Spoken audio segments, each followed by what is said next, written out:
talked a lot about what the challenges are and the struggles are.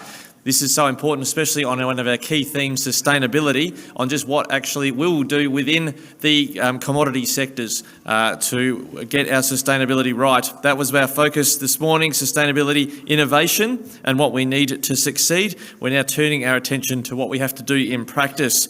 We're going to hear about the sustainability frameworks, which in Australia have become a key tool to engage with stakeholders in the industry's efforts in sustainability.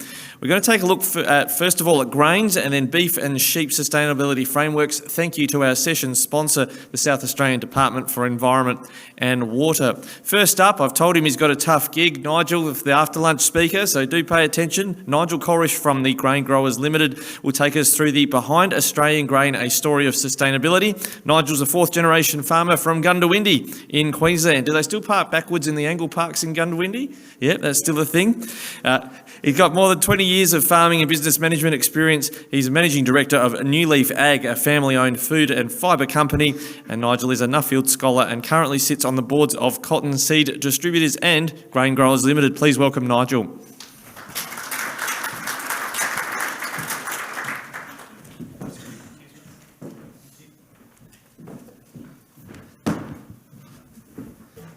Good afternoon, everyone. Great to be here in Hahndorf. First time for me at the South Australian conference, so it's great to be here, and thank you very much for having me. Firstly, I'd like to acknowledge the First Peoples Nation who we gather here today, also the members of Parliament here today, the chairs of Livestock South Australia and GPSA, Joe and Adrian, and also my fellow board member, Richard Konzag, who is also here today. But most importantly, welcome to all the farmers that are in the room today, and thanks for being here. As I said, this is my first time at the Growing South Australia Conference, and it's been an excellent day so far, and I have to give credit to the organisers. Great themes coming out of this morning's presentation, and hopefully I can bring it all together. So I'm a fourth generation farmer from Gundawindi in southwestern Queensland. My farms are located at Condamine, which is about 200 kilometres west of Toowoomba on the Darling Downs. I'm a mixed food and fibre producer, growing cotton, sorghum, wheat, barley and chickpeas. I've been actively involved in farming for the last 20 years and have been involved in the family business and also managing corporate farms over the years as well. I've been a board member of GrainGrowers Limited since 2019 as a Northern Grower Director, and the board recently appointed me as a spokesman for the Grain Sustainability Framework to support and drive it forward for the industry. I'm the first to say I'm not an expert on sustainability or carbon emissions, but we've got a great group of people in the industry that have, and I'm sure we're going to pull this together. So I'm here today to talk to you about the Behind Australian Grain. This is the Grains Industry Framework. Why it is important for growers, the industry, why it's important for customers, banks, insurers, investors, and what are the next steps we need to take together to make it happen. So before I go into detail about the framework, I'd like to talk about sustainability briefly. For me, it's about continual improvement and change in a changing climate around the world which we live in, and making sure we're sustainable for future generations. I like Paul's analogy this morning to say that we need to get the balance right. Sustainability means being the best farmers we can be. That is, collecting data, evaluating and adopting new technology and approaches so we can do more with less. For me, coming from the cotton industry, we had a big turning point in the late 1990s with the use of endosulfan ending up in beef, and a number of insecticide sprays we were putting on the crop, up to 15 to 16 per year. The industry had to change very quickly.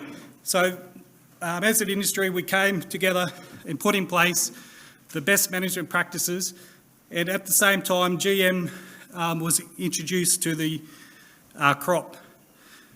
Cotton is now seen as the sustainability in really good shape because we've actually reduced insecticide use by 90% with the introduction of GM and the use of the best management practices. Also, in 2014, I was lucky to do a Nuffield scholarship, which took me around the world. And certainly, I think in Australia, we're about 10 years behind of what's happening in Europe and Northern America on the sustainability front. But in saying this, I think we can catch up pretty quickly. It's not a magic concept. The stuff we do every day just adds value to the crop. And we need to look after our communities and our families that depend on agriculture.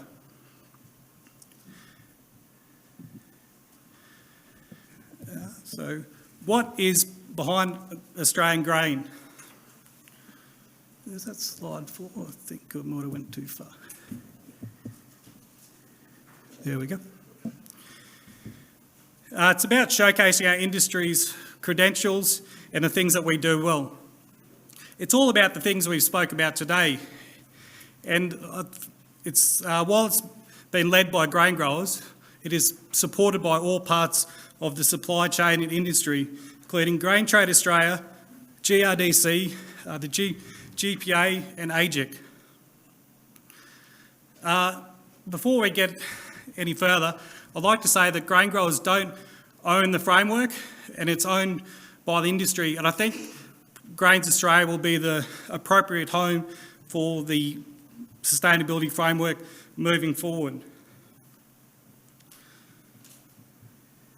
Farmers need to be recognised for the great sustainability practices we already do. Ensure that we have ways to illustrate this.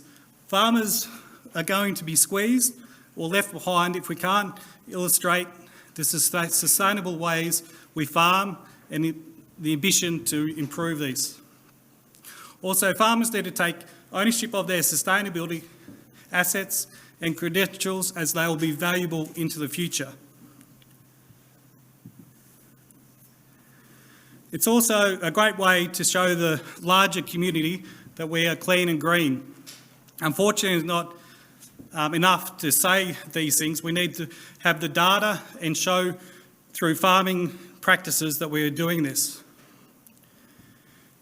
For people that buy our grain, negotiate trade agreements for us, or people that finance our operations, or people that set laws and regulations for our industry, we all need to work together to make sure that we are showing the sustainability practices and credentials. We also have to make sure that the grain sustainability framework aligns with other ag sustainable frameworks, including the National Farmers Federation, AASF, which Tony spoke about this morning, and we'll hear about the meat sustainability framework this afternoon. And I think it's very important that we align all together so farmers haven't got the duplication of metrics and targets at a farm level. At its simplest form, the framework identifies 12 sustainability goals for the industry to achieve by 2030. These are soil health, conservation, carbon footprint, biosecurity, who the Minister spoke, highlighted the importance of this morning, worker safety and capacity and leadership, which also been highlighted this morning, food safety, responding to our customer needs, innovation and trust and awareness. The framework provides a reference point as to what sustainability looks like in the Australian context, but so we're not dictated by other markets globally like the EU.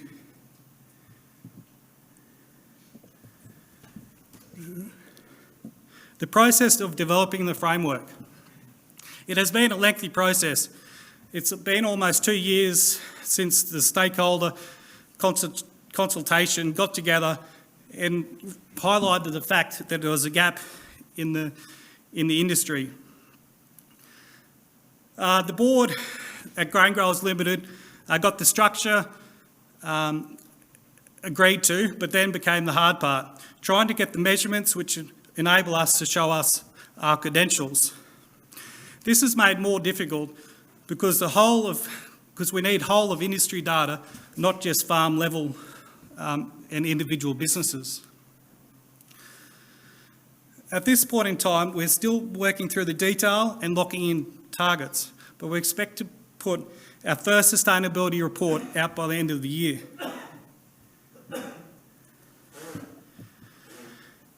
So the 3 pillars. Let's spend a few minutes going through the detail. The three pillars are responsibility stewardship, building capacity and well-being, and customer confidence. You'll see in a minute that the goals also align with the United Nations Sustainability Development Goal. This is important because they are recognised globally and also recognised by our customers, government, and it gives us a common language for us all to talk to regarding sustainability. The first pillar are responsible stewardship. This includes all the things we do on farm, including soil health, conservation, carbon, water and chemical use, and biosecurity. As farmers, we know what we do is sustainable, and we're always trying to change to improve our farming practices and become better. The more crop we grow, the more efficient we become, and more importantly, we'll be around for future generations. Think about the improvements we've made over recent years. Think about the changes in inputs, the chemical use. In my case, this has been investing in a camera sprayer to use less chemical across my farm, or by planting cover crops to increase biomass that increases water infiltration and water holding capacity of my soil. Think no-till, controlled traffic, variable rate application, cover cropping. These are all practices that underpin our sustainability and environmental benefits. Whether it's continuing to do these or involving farming practices or systems that are going to help our sustainability. It is important that there's a lot of focus on the environment in the public community, and we have to make sure that we're doing more to build our natural capital for everyone. And this is very important for the larger community. Pitting farmers as anti-environment is incorrect. We have to be able to show we're good stewards of nearly 50% of Australia's land holding. I'd like to congratulate the growers that have taken the next step to measure their own carbon emissions on their own farm. I have not calculated my emissions on my farm, and I regret this. It has been a very complex calculation in the past, and unfortunate for me, I just feel that there was just too much, not enough information and a path forward for me to commit myself to joining a carbon project. But I feel this has changed and we've come a long way in recent years. So I'm committed to calculate my own emissions on my own farm through the 2 carbon calculators we've spoken about today in Flint, Crow and Cool farms, just to make sure I've got a great understanding of the carbon emissions that I create or sesquate on my farm. Pillar 2, building capacity and wellbeing. We spoke a lot about this today, and I think I haven't got too much to add, but just think about the diversity in the room. We've still got far too many check shirts and Williams boots, and I think there's still room for a lot more diversity in the room. I consider myself young, but unfortunately I'm turning 40 this year, so that moves me outside the young bracket as well. So just think about that moving forward as well. Consumer confidence. which is very important. Food safety is non-negotiable for our industry, and innovation, trust and acceptance we need right across the industry as well. We've also spoke about this at length today as well. So I'll move through to the priorities for grain growers. It's a work in progress. Baseline of targets. So I'll go down to the targets because we are running out of time. So for grain growers and the working group that have been working on this, we have got a number of targets we have been working on. We met in Sydney on Friday last week, and I was very surprised and happy with the amount of agreements we have with some of the targets we're putting in place, particularly around soil health, looking at soil organic carbon and pH benchmarks. Conservation and biodiversity is going to be difficult as there is no established baselines at the moment. Looking at the carbon, the GRDC and CSIRO report that was released earlier this year was 15% emissions intensity reduction was achievable by 2030. So hopefully we can make this work into the framework as well. Both water and chemical use are very important.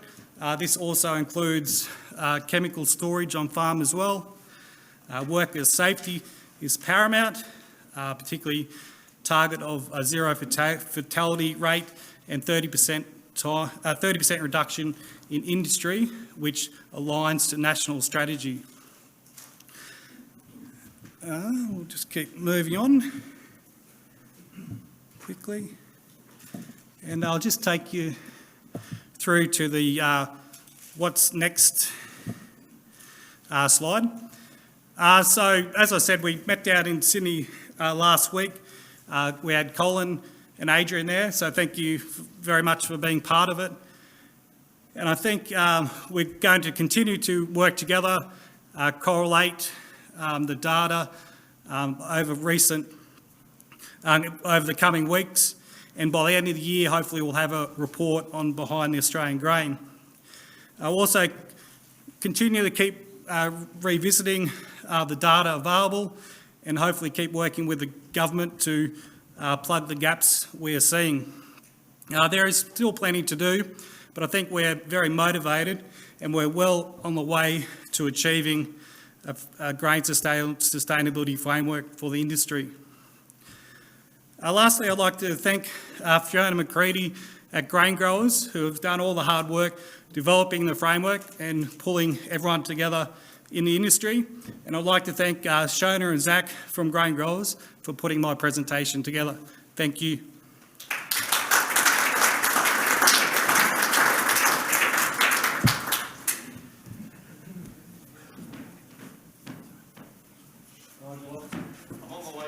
That's okay. Because we've got the chairs, we're going to take advantage of that. Perfect. Thank you very much. On the seat. Yep. Yep. We'll go Andrew Denton style on the quick Q&A side of it. Just hang on. I brought the chocolates this time, so I don't forget.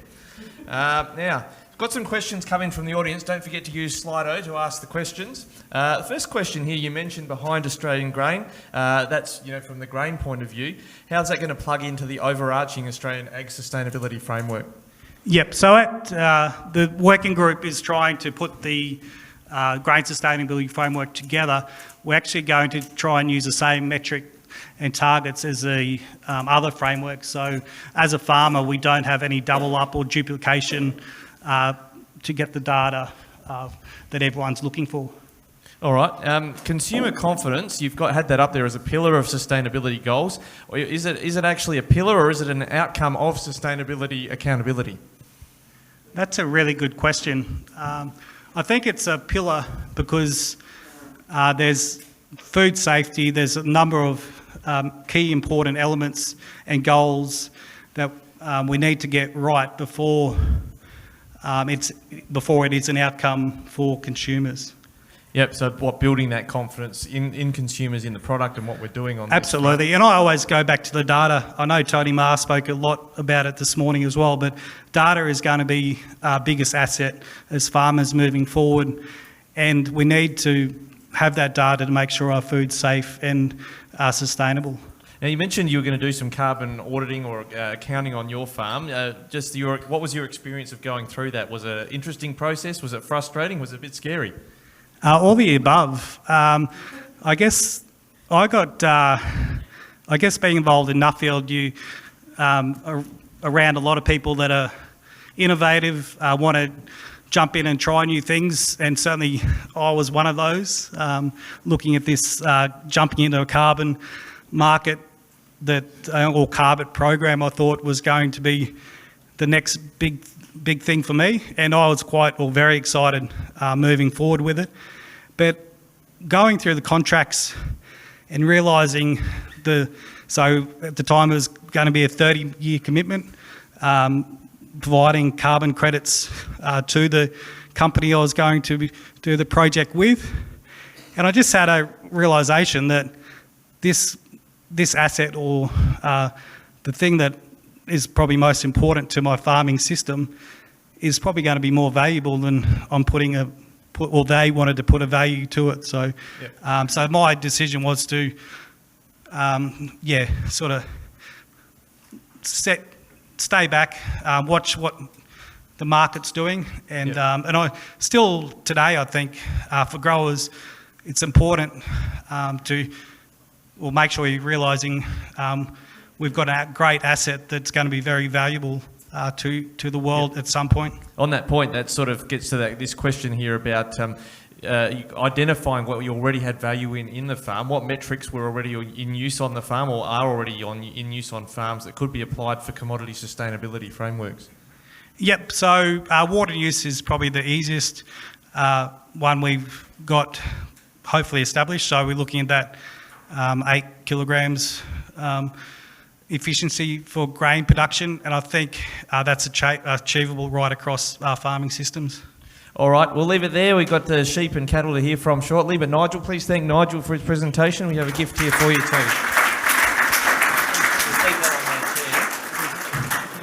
Got that? Perfect. All right, thank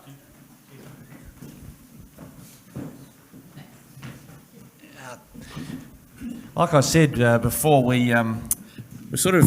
I liked Tony Marr's headwinds, tailwinds analogy earlier. That was good when we were talking about what we're facing as a sector. And I used the sort of half-time speech analogy of we're in the second half of the conference and we had a tailwind in the first half, but we got a bit of a headwind in the second half. So we're changing things up with the lineup a little bit, just in terms of what we're doing, because we're going to have a team up, a tag team, I believe, where we're going to hear from sheep and cattle at the same time. That's still the plan?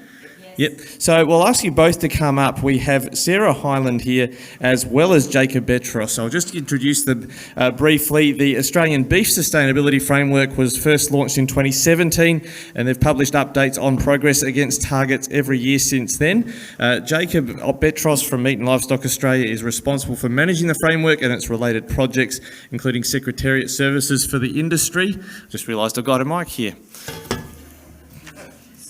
The industry-appointed Sustainability Steering Group. There's a bit more about him in the bio. For the Sheep Sustainability Framework, Sarah Hyland from Meat and Livestock Australia is the Framework Secretariat, working closely with the steering group to ensure key industry issues are addressed through the framework model. So who's going first here, guys? Sarah's first? All right, I'll give you the stand and then we'll do the question session in the chairs, but come up here, thanks. Thanks, Rikki.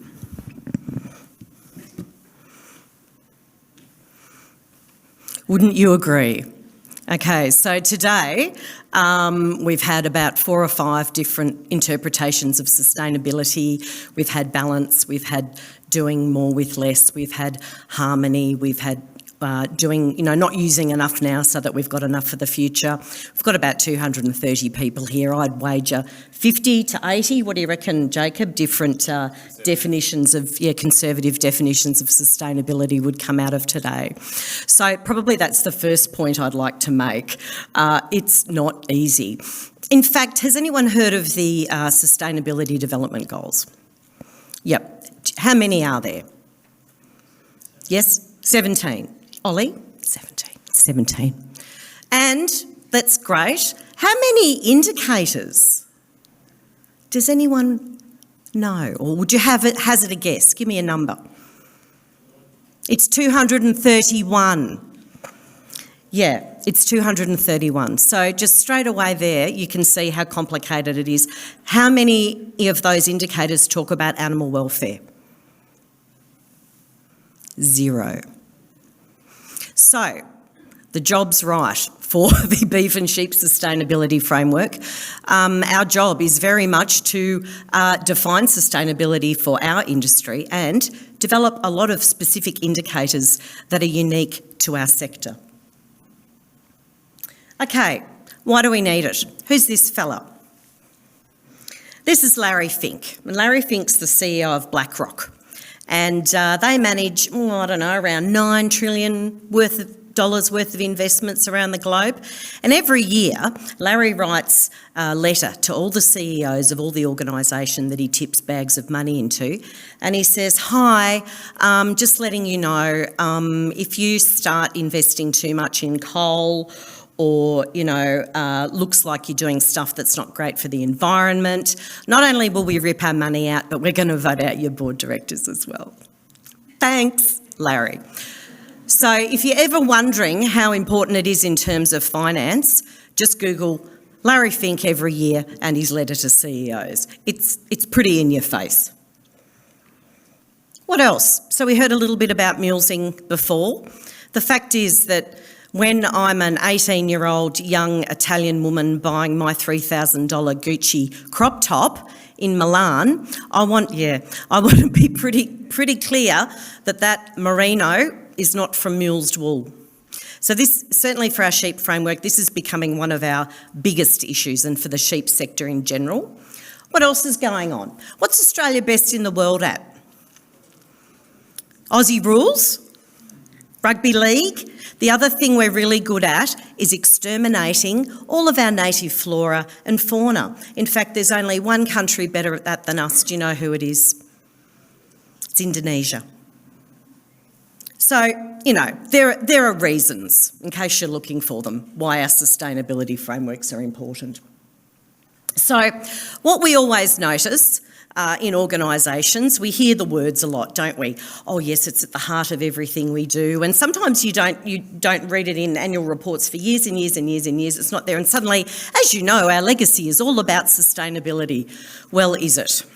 And that might be all we read or see or hear about it. But what do people want? People who are investing money, people who are spending money on your products, they say, in God we trust, everyone else bring data. And that is what the framework brings. The frameworks bring data. And the framework's job is to transparently measure, monitor and report on all our industry's material issues. And why do we do it? Well, it allows us to get cash. It opens up the door for market access. It builds social licence to operate and acceptance from our consumers. It helps a lot with collaboration, and it also helps us measure our continuous improvement. What do you mean by materials, Sarah? Well, what I mean is it's the quality of being relevant or significant, and this is the fundamental part of our frameworks, is identifying what issues are material. And those are the ones that reflect our organisation's impacts, so the things that we impact. And the other part about it is influence the assessments and decisions that our stakeholders make. Those are material issues. Material issues are the most highly material issues are the ones that will bring you undone faster. Who's this? Where's this? Any clues? Can anyone remember? 1989, Exxon Valdez oil spill off the coast of Alaska. Yeah, how many tonnes of oil? 37,000 metric tonnes. What was the cost of cleanup? $7 billion. What was the reason for this spill? Well, like most things that go wrong, it's never one thing. It's about 9 things that all line up and go wrong at the same time. For example, all the crew had been working 2 days straight because they didn't want to put on more crew because it cost too much. Captains on the terps. Iceberg machine's broken down, can't be stuffed fixing it. Oh, we work on single hulls for oil tankers, that's okay. All of those things happened, and then this happened. So, an organisation called the Global Reporting Initiative decided then and there enough. What also happened was legislation around environmental practice and pollution in the United States. There'd been none until this oil spill in 1989, which is not that long ago. So what did the Global Research Initiative do? They make sure that companies adhere to responsible environmental conduct principles by making them accountable. They developed a global standard for impact reporting, and the standards are available for free for the public good. And they're the ones that the beef framework and the sheep framework use to define their material issues. And what does a materiality assessment do? Well, we gather insight on the relative importance of specific issues. If we sat down and said, what are the issues in the Australian sheep industry, we'd probably come up with about 500. We can't work with 500. So we've only got 58. Who's our audience? Who does the framework talk to? Well, it talks to the business end of town. So it talks to people investing, it talks to people making decisions, it talks to our customers, our people putting money into the value chain, media and activists. And at the extreme ends, the customers and grassroots producers, we use our messaging from the framework through those other channels to get to our grassroots producers. But now I'm going to throw to Jacob, and he's going to talk about beef. Thank you very much, Sarah. Probably shouldn't let you go first. I have no memes in my presentation, so I'm going to walk back and forth to try and keep your attention as much as possible. Sustainability, we've all heard about it today. Everyone's done some great background talks. Thank you very much, Nigel, Tony. Everyone's talking about sustainability frameworks, Katie and Sarah. So I can talk about the real fun stuff we've also heard about today is about the data and how are we actually performing. What are we saying when we're talking to our stakeholders, internal and external? So we have 4 themes. Obviously, other ones are called them pillars. So these 4 themes, pretty straightforward: best animal care, economic resilience, environmental stewardship, and people and the community. The first question is, how did you come up with that? Especially when you think of ESG reporting, there's no A in there for animal welfare. Sarah said there's no animal welfare within UN SDGs, so how do we come up with these 4? Materiality, what we all heard about. People tend to love this slide, so I will say you don't have to whip out your phone, take a camera. We have some reports downstairs, so during afternoon tea, head down, pick up the latest Australian Beef Sustainability Framework report, and this is towards the back of it. So what we did is we went through about a 6 to 8 month process of investigating the current state of play for the beef industry and our stakeholders, internal and external. A lot of peer review articles, seeing what other markets were doing internationally, seeing what some of the greatest challenges were and what the greatest opportunities were. We then did 55 one-on-one interviews with both internal and external stakeholders. We did public consultation, producer engagement to find out how they all ranked, how they felt, how they defined these topics. And we ended up with this beautiful matrix, which along the x-axis shows the significance of the beef industry's impacts. This shows what the industry believes it has the most control over. The y-axis, influence of stakeholders' decisions, what our customers and clients and investors want to know the most about and how they impact their decisions they're making about the industry. So something really sticks out there. You can see the top right corner, what we believe we have the most control over, and something that's really quite important to our stakeholders. 1, 2, 3, 4, they're all animal welfare concerns. Obviously, when you look towards the middle of the graph up the top, 12, 13, 15, environment stewardship are very high for our customers as well. The other green one out next to 1, 2, and 3, 4, there's 16, is your climate change indicator when we talk about carbon neutrality. So they're really sticking out. And when you open the paper or when you open your news and you're reading something about the industry, you're reading about climate change or carbon neutrality or emissions. I won't go through all the numbers, all the data there. I will let you download that or read it later on. But what I want to talk about is one of the greatest goals that we came out with in 2017. The red meat industry announced that they're going to be carbon neutral by 2030 based on the 2005 baseline. As of 2019, the beef industry has made a reduction of 58.21%. A A lot of that has been through land management change, how we manage our vegetation, how we manage our pastures. But there's a lot of work going into genetics, fire management, savanna burning, and also, as we move forward, feed additives to reduce methane production. We have probably about an hour presentation on carbon neutrality alone, so naturally we can't talk about it, but we want to show that we're leading the way. This is the biggest reduction of any industry in Australia, and we want to keep going towards that as we track towards carbon neutrality in 2030. Another goal that we have is around animal welfare. So we're committed to the pursuit of non-invasive replacements for surgical procedures, and until then, we aspire to 100% pain relief by 2030. So those procedures are dehorning, disbudding, castration, and spaying. So you can see when we first started measuring in 2017, we had 4% of producers were using pain relief regularly. In our most recent update, we can see that's increased to 35%. Another indicator in our framework that you can see which kind of helps towards this is we measure the poll gene. How many animals in the national seed stock, are polled, as that influences the herd. That's replacing the need to dehorn and dispud. Another goal, the feedlot industry is committed to providing all cattle with shade by 2026. This is the first year that was only announced in 2021, so this is the first time we've measured it, and it's sitting at 58.9%.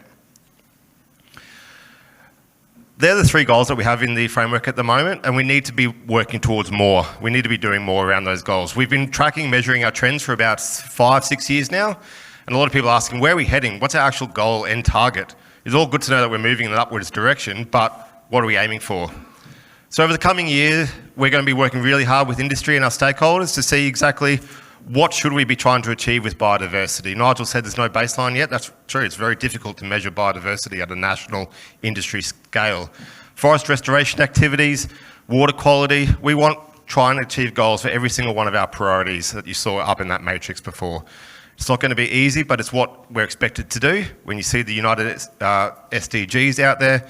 And there's also the Global Roundtable for Sustainable Beef, who have made global goals and global commitments for all beef industries. A few other key numbers that I just want to highlight quickly. In 2020, 79.6% of NRM regions were achieving healthy ground cover thresholds. So in the rangelands, that's 50% ground cover at the end of September. As you head towards the coast, you're looking at 70%, and as you get to the Great Barrier Reef regions, you're up around 80% ground cover towards the end of September. So that's really positive when you think that in the early 2020, we had a whole lot of bushfires around Australia. So there's been a lot of good land management to make sure that that ground cover has stayed at that high level. Forest, woodlands and grasslands. Native vegetation has seen the areas of forest grow since 2004 from 12.94% to 15.32% in 2020. The amount of forest on grazing properties is now at the same levels that it was at 1990. So we are, as defined by the FAO as well, we are the second most reforesting nation in the world. Food waste, 2.3 million tonnes of food waste was recovered along the supply chain. What that doesn't say is that's 100% of food waste from the bovine supply chain, And we also want to talk about how important our nutrition is, what we're providing at the end of the day. This is big in the United Nations Sustainable Development Goals as well, the nutrition we're providing, and last week was a World Iron Awareness Raising Week as well. We want to keep promoting that because at the end of the day, this is what we're providing. We're providing food for Australia. We're providing food for so many international markets. The sustainability of the beef industry will allow the sustainability of our food security. Lastly, before I hand back to Sarah, I just wanted to show that these are some people that we interact with. So the people up on the board here, they were the ones who were, attended our annual update launch in Sydney in June this year. You can see there's a broad range of people up there. I've left a few out by looks at that one as well. I think I've used an old slide, so that's bad of me. We have customers, we have food retail, Woolworths, McDonald's, Coles, Costco, IGA now want to be more involved with their supply. We have all the peak industry councils, Cattle Council, Australian Lot Feeders Association, Live Export, the banks, they're extremely involved, NAB, Rabobank, Westpac, they're heading more towards the sustainability linked loans that we've also heard about this morning. So it's really quite a diverse group of people who are involved in these frameworks. This isn't just applicable to the beef, it's applicable to all the frameworks that we've heard about, and we'll hear from sheep soon as well. So just keep that in mind, that while we're talking about our industry as our own, it is our industry, we have control over it, we can do what we do. The people who have interest in our industry is phenomenal. And I'll now pass over to Sarah. Thank you. So our, like me, our framework is quite young. So we launched in April 2021, and we've just had her first annual update in Bendigo in July. So our framework is extra special. Why is that? Why is that? Because it is a food and fibre framework. So we talk about chops and frocks. Yeah, exactly. That's right. My two favourite things together at last. So the framework is owned by Wool Producers Australia and Sheep Producers Australia, and it's MLA and AWI supported. So we feel very pleased that we are having such a great collaborative program. So very similarly to beef, our materiality identified that we have four main areas. So caring for our sheep, looking after our people, ensuring a financially resilient industry and enhancing the environment and climate. And we like to illustrate it in this jigsaw fashion. None of the themes are more important than the other. They all need to operate and trade off in the right way to get the sustainable outcomes that we need in our sector. This is our materiality evaluation, and I wish I had a laser. There's no laser, is there? Laser. There's no laser. But you can see when you look at these, you always go to top right. And straight away you can see animal well-being, animal welfare, animal husbandry and handling.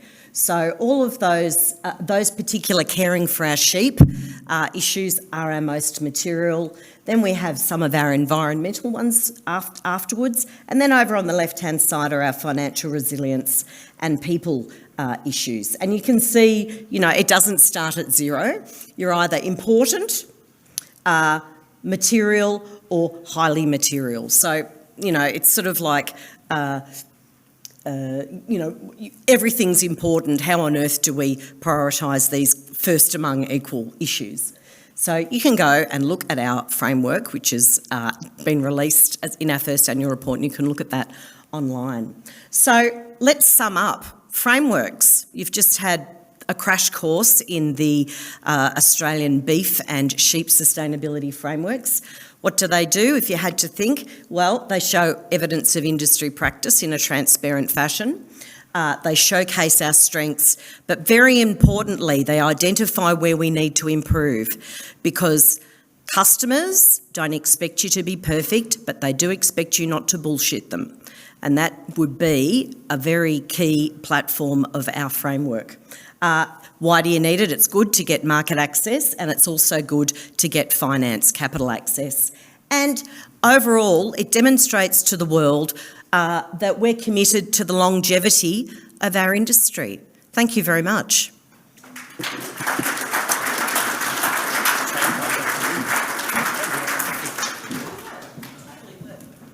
Thank you. Well done, both of you, on a great presentation. I'm going to pose a question and then go and collect something from over on the side. How do these frameworks you've described relate to what farmers are actually doing on the ground? Are farmers following the frameworks? That is something that we're working really hard towards as well. Last year, the Beef Sustainability Framework launched at Beef Australia in front of about 250 producers, because that's how many the room allowed. We do understand, as it first launched in 2017, there may have been a bit too much focus on our customers and on our investors. So we've really tried to swing that back. And if you look at the governance of the beef framework, I'll let Sarah talk about the sheep framework. We are owned by the Red Meat Advisory Council, and underneath that, we talk directly with our 4 peak industry councils involved with the cattle side of things. We've increased our engagement there. We've created an industry-only forum to ensure that we're talking with our industry, and that we're starting to, empower industry organisations to then work with their members about how to utilise the framework and the information that's coming out of the framework, and be able to feed that back to producers. So it's a whole of industry effort to be able to respond to that. Nothing we do is to create more work for producers at all. All data we take is basically data that already exists that needs some slight manipulation that we do, or we do our own studies. Anything else is purely voluntary. We send out a survey monkey once a year and a few other surveys here and there to try and get the data we need. That's basically to fill those gaps, but there's no expectation on anyone that they have to be doing extra. That's right, and I think, the market will decide in many ways, and I think the framework is the illustration of how our industry is improving across key measures, so it acts as a bit of a instigator to, why you might pick up particular practices.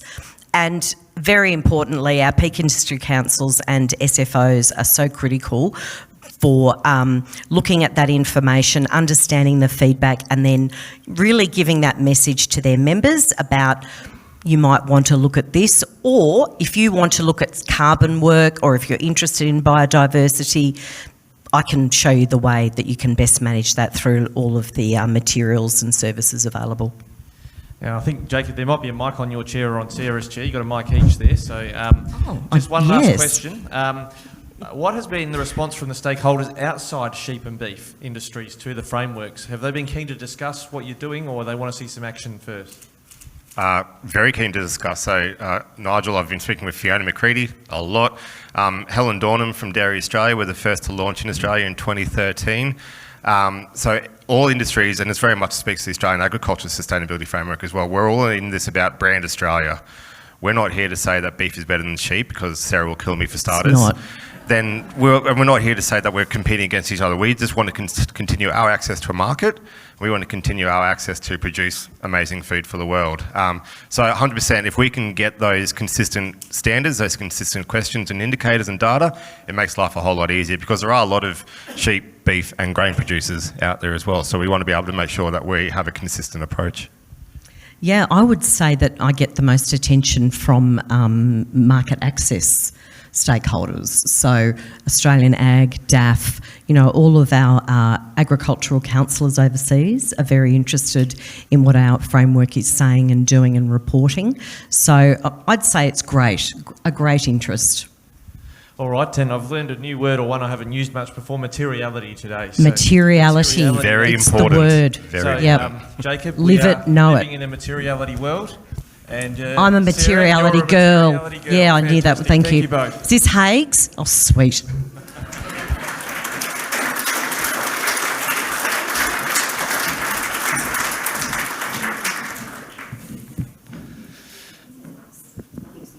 We have more panellists joining us shortly. I'll just give a shout out to them. They'll be on for our next session. We'll roll straight into that. For our second broader panel session for today on sustainability, innovation and soil. I like that term, cool soils, I heard earlier. We've got joining us soon, and they're welcome to find their way up to the chairs. Ollie Madgett from Cloud Agronomics, Dr. Lynne Macdonald from the CSIRO, Kate McCabe from FG McCabe Proprietary Limited, and Andrew Whitelaw from Thomas Elder Markets. Just briefly about the three of them as they take their seats. Ollie Madgett from Cloud Agronomics who was a grower in the McLaren Vale since 2015 and leads Perennial in Australia, working with the MLA and AgriFutures to scale soil carbon quantification and decarbonise agri-food supply chains. Also runs the Adelaide Agri-Tech Meetup, which is a real buzzword at the moment, Agri-Tech, bringing together the community of more than 1,500 developers, farmers and entrepreneurs interested in the ag-tech space. Dr. Lynne Macdonald is what I might do is I'll go to you first, Ollie. We'll introduce the others as I ask the questions. Ollie, you've been working with many farmers in this space when it comes to sustainability, innovation and soil, particularly helping people. What are you finding are the biggest barriers and challenges to getting farmers involved? Probably, if that's actually getting involved around specifically the carbon market, I think actually Nigel said it really, really well. You summed up, because I have to do a lot of extension work for the CN30 program at the MLA, and when you get in front of producers, there are obviously some producers who are going kind of two-footed into things like the carbon market and are genuine early adopters. But for a lot of producers, if they actually take a step back and really look at it, you just get a feeling that you just get that feeling that it's just not quite right. And it might be when you stop and think about this, like just carbon, for example, that's going to be a trend that is going to be, it's not a trend, it's a thing that's going to be with us now in the world for the foreseeable future. So when you're looking strategically at your businesses and what you should be doing, like when you think about carbon, probably for a lot of you, the right thing to be doing is not to be at this very early embryonic point in the market committing to sell that carbon off your farms, which is probably going to take away your opportunity to be carbon neutral. Then when you kind of get into the details of it, you get these things like permanence obligations, and you get additionality things. You get stuff that just doesn't feel like it quite fits agriculture at the moment. So that kind of makes you feel a bit, and then you get also, if some things look too good to be true, to be honest with you, they often are. So, there is, again, some grounding to be done in what is realistically possible to achieve in the carbon markets for the majority of farmers. So I thought actually you summed it up just in the way that you expressed how you felt is how a lot of farmers feel. That I can probably in a second come back to what is needed, but that's, for a lot of producers, actually just stopping and really thinking about this space before you do anything is a really good thing to do, to take that big, deep breath. But the other thing which is important is actually just to get baselined. Until you are baselined, you literally aren't on the dance floor, you're not in the game. The problem we have right today is we don't actually have anywhere other than the Emissions Reduction Fund that is kind of officially around in Australia to stick your baseline. So we have some massive gaping holes today, so they've got to be filled really, really, really quickly so that we have options for farmers who are not just wanting to go two-footed into the carbon market. Great answer, Ollie. Thank you. And I'm going to swing across to, I'll come back to you, Dr. Lynne Macdonald from CSIRO. Lynne is a research scientist with the CSIRO's Agriculture and Food Sustainability Program with a background in soil sciences. Her portfolio includes developing knowledge and tools to support sustainable and resilient agri-food production systems. Lynne, question I thought we would ask you is, you're taking a lead role in sustainability, particularly helping people understand where to engage in carbon farming opportunities. Are the carbon farming opportunities real? So I think that's a really interesting question, and it's one which is posed a lot. I would say if we get a simple yes-no answer to that question, then we have a problem. Because ultimately it is context dependent. There are opportunities in Australia which are real and growers can take advantage of. But equally, there are risks associated with the carbon market, and there are going to be regions and soil types in Australia where those risks actually outweigh the benefits that can perhaps be gained. And that's not to say that the risky environments we should ignore carbon, but the way in which we manage that is likely to be quite different. So a lot of the work which we have been doing over recent years, we've had a long history, I guess, in supporting the Australian government to do their carbon and greenhouse gas accounting. But we've been really looking at what we're doing in that space to better support growers and manager decisions around carbon farming. And that relates to defining where in Australia we have good opportunity. Where is the potential? Now, if there's not potential, carbon is a cycle. It's got inputs and outputs. There's an over-focus on the stocks in many ways. So what we're doing is trying to get tools to better set targets, realistic targets for growers, depending on their production environment and what they can achieve. Excellent, thank you. I'll go to Kate McCabe from FG McCabe Proprietary Limited. Kate manages the finance function for the family farming enterprises in SA and New South Wales. Off-farm, she manages accounting systems and projects for Alltech Lean Australia, while representing Oceania in the company's Planet of Plenty sustainability program. She's a certified practicing accountant with a Bachelor of Commerce, and this year completes her Master of Global Food and Ag Business, where she's focusing on sustainable ag resilience and carbon accounting. Kate, a question for you. You've been researching the opportunities for sustainability initiatives in the grain sector at the farm gate level. What does this look like in your business? Why aren't more producers focused on sustainability? Thanks, Rikki. Yeah, I guess sustainability is something for our business when we could see the focus on ESG credentials in the investment world, as well as the sustainability frameworks being developed by industry groups and targets being set by the groups, but also by end users. We really wanted to look at what risks and opportunities this pose for our business. And probably particularly in terms of market access and other interactions with other value chain actors. So a few different elements to what we've looked at. First of all, in relation to carbon, measuring emissions. So we've just used the GGAF or the PIC model, which Madeleine referred to earlier, which is a really simple tool to use, and really encourage any other farmers to look at that. Great way to get some idea of what your emissions profile is for your particular farming systems and how you might adapt those farming systems and change your emissions. We have also looked at the Emissions Reductions Fund and to see if there are the opportunities to generate carbon credits. Looking at the soils methods, we soon worked out that it wasn't feasible under cropping systems in our region. So have certainly moved away from that. And at the same time, we really identified that we wanted to look at insetting opportunities if we were generating additional carbon, sequestering carbon, rather than creating carbon credits. So that's a decision we've made at this stage. Still on soil, certainly recognise that improvements in soil organic matter and carbon have significant benefits to yields, and we'll continue to focus on those. But with our rainfall, it is really hard to and certainly not feasible to generate the carbon credits, but still an absolute a focus for us. Probably the other part is just focusing on emissions intensity and improving our emission intensity. So producing more with our given resources with less waste. So not focusing on absolute emissions, but making sure we're producing much as we can with what we have, and we have some trials with some alternative farming systems and looking at what that looks like from an emissions intensity point of view.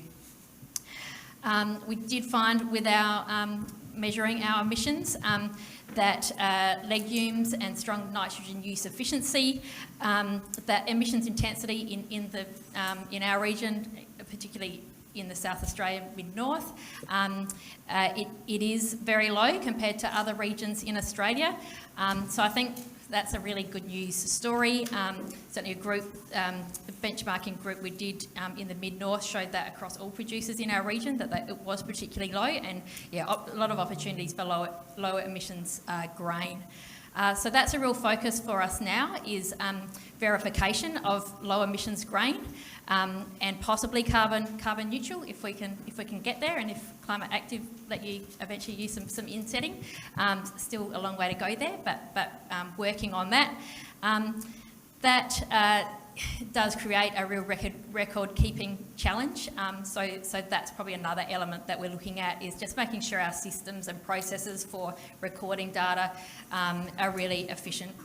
Enter it once into a farm management software, and then hopefully the projects that I know GPSA are working with Flint Pro, hopefully that can be a really efficient way of collecting data and then having those systems show you what your emissions are.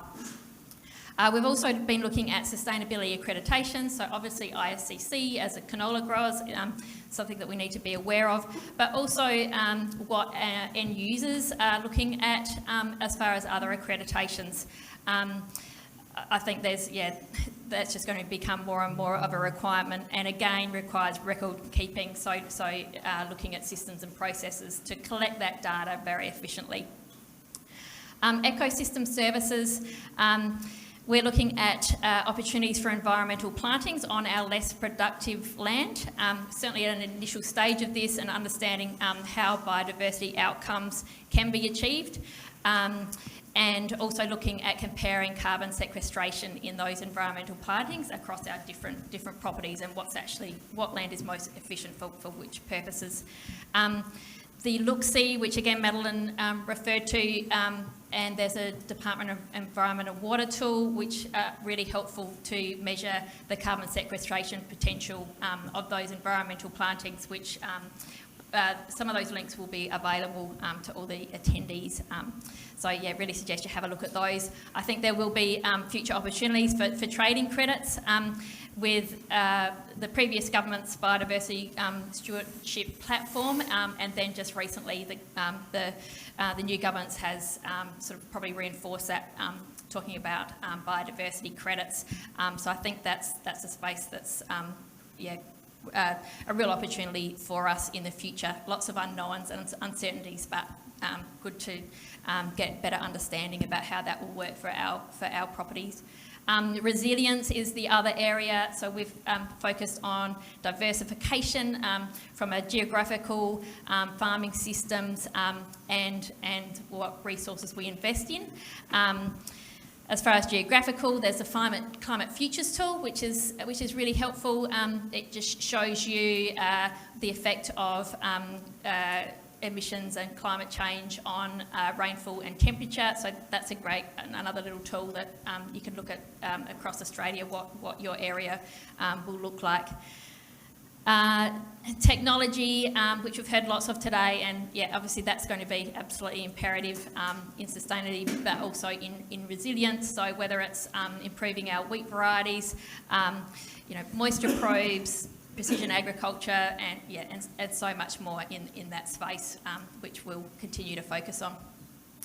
As far as the uptake of sustainability initiatives and some of the barriers and challenges, I think where to start is a challenge, but also some of the uncertainties about where it's going, and also one that's probably frustrated me is the different tools have showed different results in measurements. So I think there's a lot of work being done on that. Good to see the Flint Pro pilot program that GPSA is undertaking, but I think also workshops for growers. I know the one that we did, which was a PIRSA landscape board funded, that was great, and I encourage any growers to do that, and perhaps GPSA could support those types of workshops. I've probably also talked a lot about record keeping and data, and I think that that is obviously a real challenge. We do need to make sure we're entering data once, and not having to put lots of data in, re-enter in lots of different systems. So systems and processes in relation to that are absolutely essential. Thanks very much, Kate. Andrew, Kate mentioned there in her answer, amongst other things, the carbon credit and biodiversity markets. You and I are talking markets all the time on Flow. When it comes to sustainability, you've worked with Primary Producers SA on a report and a guide for landholders on the opportunities and risks relating to engaging in biodiversity and carbon credit markets. And I should briefly mention Andrew is the co-founder of Thomas Elder Markets in 2020 to provide independent and objective information on agriculture to industry stakeholders, and also as a hobby runs a commercial piggery. You could talk about that too if you like. It's for sale, the piggery, if anyone wants it. Before I start, I have a reputation for being a bit negative about stuff. I'm not negative about carbon markets. I think they are an opportunity for farmers in the future. But we're looking at it not from an environmental point of view, not from an agronomic point of view, or a sustainability point of view. We're looking from a risk point of view. So our job is to look at risks that farmers or various people in the industry face, and then try and find ways that it should be fixed. So we're looking at really from a contractual point of view in a big way. Because when we look at these contracts that you can have in the carbon markets, whether they're mandated markets or voluntary markets, they're quite complex. And so we're looking at it from a point of view of our experience within commodity markets and then converting that to carbon markets. So our biggest concern is that we feel a lot of the environmental markets are probably just that little bit too early and a little bit too immature in terms of the structures and systems in place. And Nigel made a good point in his presentation, so I'll repeat what Ollie had said. He said, we're going to be signing up for something that's 30 years long. That takes a lot of bravery to sign up for any contract that's 30 years long. And half the room here are grain growers. So if we look at it from that point of view, how many grain growers in here have forward sold grain and then had a frost or a drought and then had to wash it out?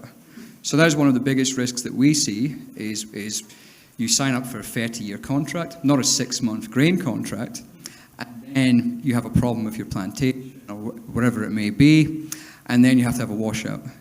And if we look in the last 2 years, we've seen the price of carbon go up in Europe from, say, 20 Aussie dollars a tonne to 100. So you've got a $70 washout fee overnight. So that is a big concern.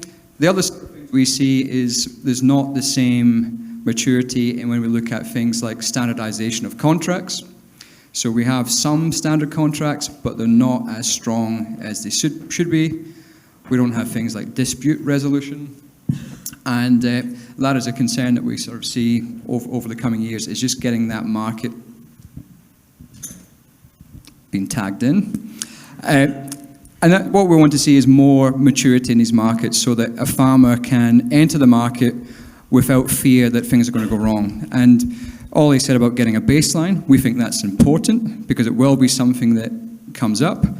But we also think that if you're entering into a contract, legal advice is probably the most important thing that you can get because it is not 1 year, it's generational. So that is one of a few concerns that we have on these markets. Andrew, I think our dinner speaker last night, the footballer Mark Bickley, would have loved a 30-year contract when he had one shoved in front of him. When it comes to markets that you're talking about there earlier, Dr. Lynne Macdonald, I'll come back to you. Do you believe that the carbon trading to date has been more opportunistic rather than realistic?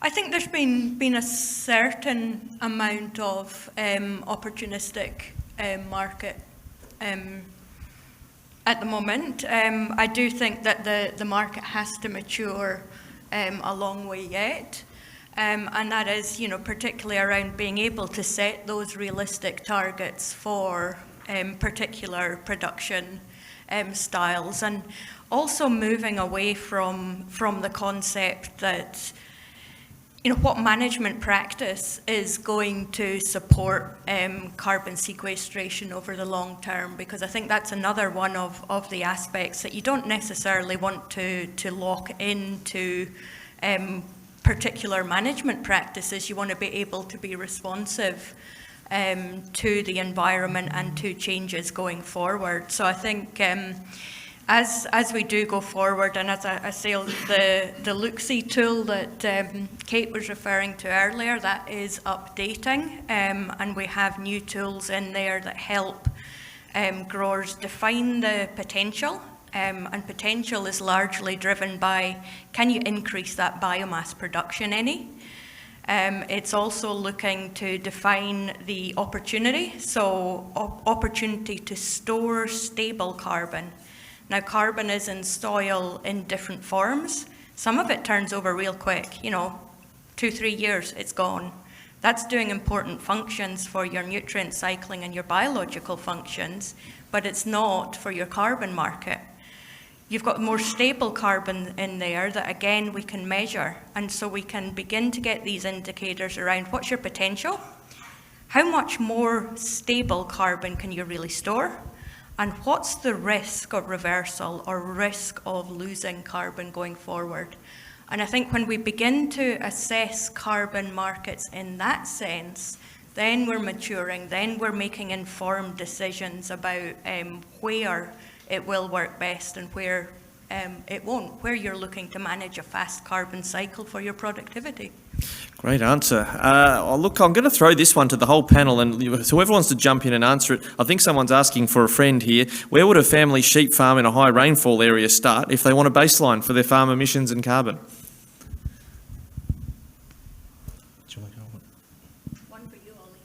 Again, if you're wanting to baseline and you're potentially wanting to actually look at lodging that with the emissions reduction fund in the future, just to have a look for good. If you are wanting to look for, if you're a family farmer, you are not big enough to be able to be the project proponent yourself. You need to kind of work with a project developer. You've got people actually like elders who are doing that as a fee for service rather than doing that as a model where you're kind of signing up with somebody who's going to take a clip of your carbon credits in the future, which we think is quite promising from elders there. So you might want to look at elders. You also got the carbon market in its CMI, carbon market initiative, I think it's called. That's where there's like a code of practice for the industry. So basically like if you want to go to somewhere where the project developers are basically signed up to a set of terms to self-regulate themselves, go there and look for it. So I'm just going to throw some things out there. There are really, really good tools out there. So there's a tool called FarmLab. That's a platform that tons of project developers use. We use it at Perennial as well to store our soil carbon data against. So that's a platform. So if you've got a soil coring contractor that you know, you can come and see me and I can give you some names of some people that we've used who've been excellent and know how to do this and follow the methodology. If they're passing their data via something like FarmLab, that tool interfaces with the labs. We've used APAL labs. There's a carbon farming test. So basically you can still do everything, which is what we did for our vineyard, as if you're putting it into the ERF, but don't actually put it in the ERF. So yeah, basically happy to give you some names and numbers of people and you can do it. The FarmLabs is probably as good as I know at the moment as a place you can kind of put it in, the data's come back from a lab, the lab's followed the right protocol for testing, and it's kind of lodged at a point in time. That's what's kind of missing, is this other place you can kind of put it, which is kind of a trusted repository, but it's probably actually a place where farming groups like Livestock SA and GPSA and like that's a place where the farming groups are probably going to play a role to be trusted repositories of data and intermediaries going forwards, I think. Good answer, Ollie, and anyone who wants, who was interested in that question or asked that question, maybe catch Ollie in the next break and don't run away, and you might be able to give you some of those references. We've got a great resource of intellectual capital here across the chairs here, so I've got a lot of questions to throw at you. Kate, I might go to you with this question about realistically, how much carbon can Australian farmers sequester? Have the political goals or sound bites created unrealistic expectations? I'm certainly not an expert in this area, but there's a lot, certainly a lot in the media about our soils being the solution to our carbon, to our emissions problems. I know in our regions in South Australia, there isn't enough rainfall to sequester higher levels of carbon. But there are certainly areas where you can. So, I think it is certainly unrealistic to think that is the solution, and you also can't infinitely increase carbon. So it'll get to a point where the marginal gains will just keep getting less and less. So probably my feeling, and not being an expert in this, but it is. Certainly the expectations are perhaps overstated as to what can be achieved. All right, Dr. Lynne Macdonald, your view on that? I'm willing to be, I agree with what Kate said there, but I'll be pretty blunt. The expectations are warped. We hear about the big gains. We also hear the other end of the story, which is often about losses under erosion or drought situations.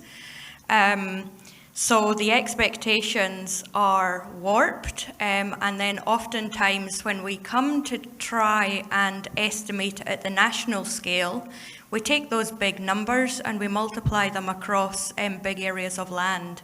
So, that's one of the fundamental problems with how we view the potential across Australia.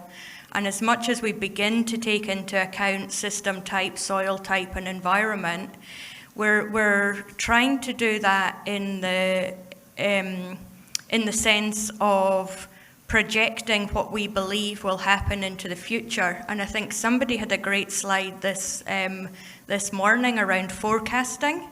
And forecasting being a little bit of a dangerous game, because ultimately we're in a climate scenario which is pretty unpredictable.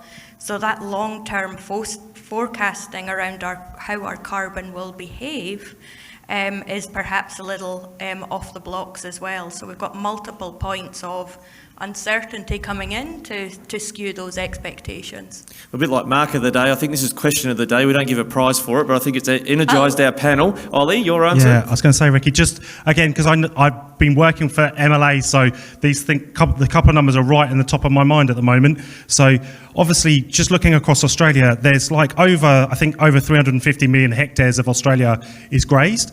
There's only about 60 million hectares of that CSIRO have picked up, is basically in this belt of improved grazing pasture land, which is this sweet spot where there is enough rainfall to actually grow the biomass to actually build and hold on to soil carbon. So when we've been thinking about this as perennial, you look at 60 million hectares has real potential. But just to put that in context, that is still an enormous tract of land. So at the moment, if the red meat industry's emissions, I think, are about 55 million tonnes a year, the last time they've got a number. If across that 60 million hectares, 20 million hectares were baselined, lodged, built 200 kilograms of soil carbon per year, when you turn that into CO2 equivalent numbers, like you get to a point, and if that could be built year on year, which is more realistic as a number we think, you still get to like 30 odd million tonnes of CO2 equivalent against 55 million tonnes at the moment emissions. So you're still nearly taking off soil can store nearly 40% of the current emissions of the industry, which is a huge chunk towards the CN30 target based on realistic numbers. But you've just got to think about, like, are you actually in that zone? We've just finished working with the Barossa Improved Grazing Group and the Mid North and the Upper North Farming Systems Group. So I can share again some numbers that we've got just recently. So that goes, you get the Barossa Improved Grazing Group. Some of those places were probably over 600 mil a year rainfall, and we would see in the top 30 centimetres a couple of percent soil carbon, so they'd be tracking at like above 50 tonnes of soil carbon per hectare that they have. But think you're only going to be building maybe 200 kilograms per year on a starting point of like 50 tonnes. So the changes are actually extremely small. But then you go to kind of the upper north. As soon as you dropped everything we've seen, as soon as you drop below that kind of 250, 200 mil of rainfall, soil carbon really rapidly drops away to like 0.5% at most and 0.25%. So you're down at like 25 tonnes per hectare in that top 30 centimetres. And again, much lower chances of that being built, maybe 50 tonnes a hectare a year and at risk at drought. So that's just to give you some practical numbers from what we've seen, but amplified out across 60 million hectares, that is an amazing thing that can be done if we can move the industry at that scale. So an important part of the solution, but not a solution in itself. All right, this would be like X Factor. Andrew's pressed the button as well. He's in on this one too, Andrew. I don't really know the answer to the question, but I've forgotten what the question was. I forgot what the question was.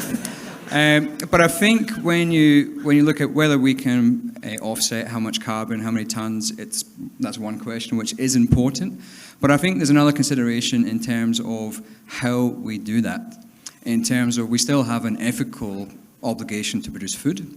And so if we're able to offset carbon at the same time as producing, as the previous presentation was saying about producing nutrition, we still got to produce nutrition, so we've got to be able to balance off producing carbon for the sake of producing carbon, making money, which we all want to make money, and be producing food because we have a growing world population. So I think offsetting carbon is one thing, but we still have to produce food, and we can't be reducing acreages and putting in plantation after plantation, it's not going to be food productive. So I think we've got an ethical consideration there as well, not just to be producing carbon or biodiversity. Andrew, while you're warm, I'm going to come back to you on one because I know you watch and analyse markets all over the world. The question is, why are Australian farmers so anti-subsidy for environmental activities when globally this is a big aspect of incentivising practice change and climate impact mitigation? I'm not sure if Australian farmers are anti-subsidy. If anyone wants to give me some subsidies, I will have my hand out. But I think, if we look around the world in terms of subsidies for agricultural producers, Australia is close to the bottom. But I think they're talking about environmental subsidies. In subsidies in general, we don't have that many. But I guess we've never had all that much in the way of subsidies across the entire board for agriculture. So I'm not sure they're against them. But I think we're going to see a time when farmers are looking at it and saying, well, why should I bother if it's going to be too difficult? And I think maybe a subsidy does help promote that ability to push it forward and decide, I'm going to look at carbon markets or biodiversity. You could argue that the ERF is a form of subsidy anyway, because if the ERF wasn't purchasing 192 million tonnes of carbon or whatever it may be, would the market actually be voluntarily purchasing that many million or billion dollars worth of credits? The biodiversity schemes that are coming out, if it wasn't government mandated, would people actually be interested in buying them? So you can argue that it's a quasi-subsidy, the entire market, to an extent.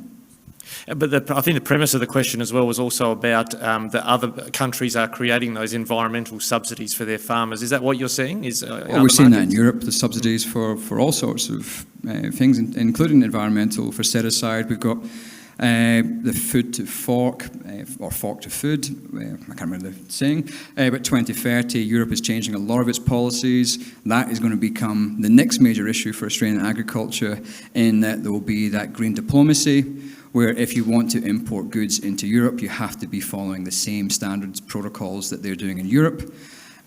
So we are seeing an impact, and Europe has had subsidies for a long time in environments, but we will start to see that flow through here. And to be honest, I think we should remove the term markets from carbon, and we should just say it is just no different from the quality schemes that we've had in the past, whether it's for piggeries. It's just going to become, you have to account for your carbon if you want to access the market. All right, Andrew, thank you for that. The good news is, folks, we've got a break coming up if you want to ask further questions of these good folks. So I'll just give you your gifts as a thank you for joining us today.